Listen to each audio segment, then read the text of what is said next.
Arigato, arigato. Thank you, thank you.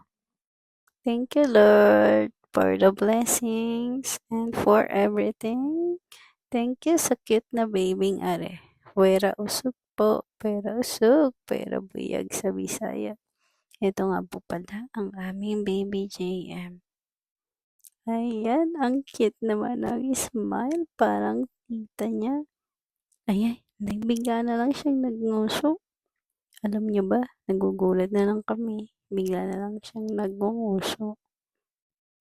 Talagang ngusong-nguso siya. Pera usog. Ang batang are. Ang kulit. Tinitignan niya ang kanyang tita. Ayan, tinawanan. Siya po ang nagpapatanggal ng aking stress. Hindi ko na alam